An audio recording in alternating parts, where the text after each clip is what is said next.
Cordial saludo, mi nombre es Darío Chacón, de la materia Salmos y Libros Sapienciales, de la licenciatura en Teología en el Instituto Nuestra Señora de las Lajas. Vamos a mirar el libro de los Salmos. Este es una colección de colecciones con un diseño intencional. Son 150 salmos ubicados de una manera estratégica. Quien los compiló tuvo una intención para hacer estas divisiones. Encontramos entonces una introducción, el libro 1, libro 2, libro 3, libro 4, el libro 5 y una conclusión. En la introducción encontramos el Salmo 1 y 2. Estos salmos son anónimos. El Salmo 1 nos dice: bienaventurado quien medita la Torá. Se habla entonces de la ley, de la enseñanza, pero también se hace referencia al Pentateuco, los 5 primeros libros de la Biblia. Por eso se ha tomado estos 5 libros como división de los salmos. Igualmente, el Salmo número 2 nos habla de quien espera en la promesa mesiánica. Son entonces estas dos intenciones las que guiarán todo el contenido del libro: la ley y la promesa de un rey Mesías.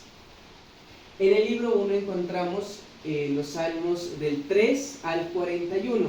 Este libro 1 tiene una estructura concéntrica, es decir, su centro es la parte más importante. Por eso encontramos, la temática es el rey David, ¿cierto? Todos estos salmos van a estar conectados con el rey David, y los salmos del 15 al 24 nos hablan de la fidelidad a la alianza. Más a fondo, en los salmos 16 y 18, se nos muestra a David como modelo de esa fidelidad. El Salmo 19, que está en el centro de todo este libro 1, nos habla de la ley, de la Torá, y los salmos 20 al 23 nos muestran a David, el rey David, como figura de ese futuro rey mesiánico. Pasamos al libro 2, encontramos los salmos del 42 al 72. El hilo conductor aquí es el reino mesiánico. Encontramos los salmos del 42 al 43 que nos hablan del regreso, ¿cierto? De esa esperanza de regresar al templo en Sion. Esta es la apertura, ¿cierto?, de este libro, y en la conclusión encontramos el Salmo 72, que nos habla de la promesa mesiánica, esta promesa de la que hablan muchos profetas, y también se nos habla del cumplimiento que se da de la promesa hecha a Moisés, de que en él Dios bendecirá a todas las razas de la tierra. Encontramos el libro número 3, los salmos del 73 al 89. Estos salmos nos hablan o hacen referencia al exilio de Israel. Encontramos en la conclusión, que es el Salmo 89, la decadencia de la dinastía de David, ¿cierto? Entonces se nos habla ya de esta etapa del exilio. Se continúa hablando de la promesa mesiánica, pero haciendo énfasis en el exilio de Israel. Pasamos al libro número 4, los salmos 90 al Salmo 106. Esta es la temática, la respuesta a la crisis, ¿cierto? La crisis que está viviendo el pueblo, muy relacionado ya con el exilio, pero esto ya es una respuesta que dan estos salmos. En el Salmo 90, ¿cierto?, en la introducción a este libro 4, encontramos el clamor por la misericordia divina. El pueblo clama a Dios por misericordia. En los salmos 93 al 99 ya se nos muestra entonces la figura de Dios, la figura del Señor como Rey universal, y se invita a todas las criaturas, a los ríos e incluso las montañas, los valles, a alabar a Dios, porque Él traerá la justicia. En el libro 5 encontramos los salmos del 107 al 145. Este libro 5 nos habla del triunfo mesiánico, ¿cierto? El triunfo, ya como vamos llegando a la conclusión, se nos va hablando ya de la etapa final, que sería el triunfo del bien sobre el mal. En los salmos del 107 al 110 encontramos que Dios escucha el clamor de su pueblo, ¿cierto? En el libro 4, el pueblo clama a Dios por misericordia. En el libro 5, Dios escucha a su pueblo. Encontramos una estructura parecida al libro 1, que es una estructura concéntrica, ¿cierto? Entonces en los salmos 115 al 118 encontramos unos salmos llamados Halei, y en los salmos 120 al 136 encontramos unos salmos llamados Cánticos Graduales. En el centro de estos salmos está el Salmo 119, el salmo más extenso, el salmo más largo de todos los 150 salmos que existen.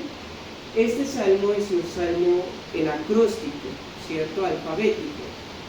Va tomando cada letra del alfabeto hebreo y de cada letra se va sacando un verso. Este Salmo 119 nos habla de la Torá, muy similar al Salmo 19 en el libro 1. Nos habla de la ley, ¿cierto? Ya en la conclusión encontramos 5 salmos del 146 al 150. Estos salmos nos invitan a alabar a Yahvé, ¿cierto? Con la expresión del aleluya. Eso es lo que significa esta expresión, esta aclamación. Alabar a Yah, que es el resumen del nombre de Yahvé.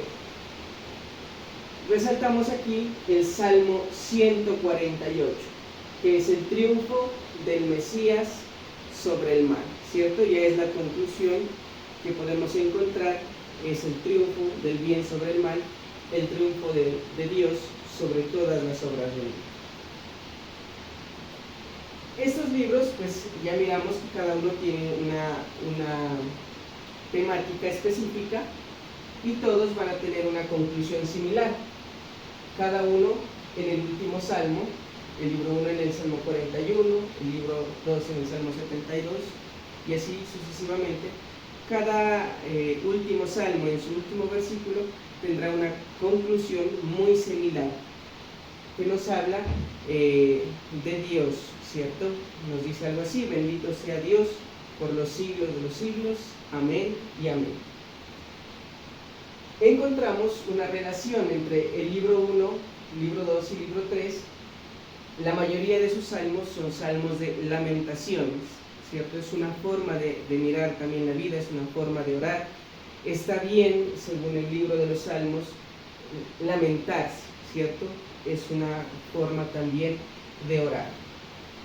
Y ya el libro 4, el libro 5 y los últimos 5 salmos del libro de los salmos son de alabanza. Estos salmos son unos salmos de alabanza en su gran mayoría.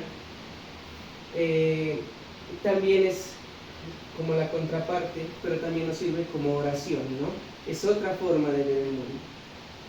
Dos maneras, la lamentación y la alabanza. Sin embargo, miramos aquí que del libro 1 al libro 3 se hace como un análisis de la realidad, y ya del libro 4 a la conclusión se nos da como una respuesta de Dios a esto que está viviendo el pueblo, esta realidad que vive el pueblo. Dios responde. Los salmos entonces son unos libros de oración que nos hablan de la ley, de la fidelidad a esa ley, y también de la esperanza en el Mesías que vendrá a salvarnos. Muchas gracias.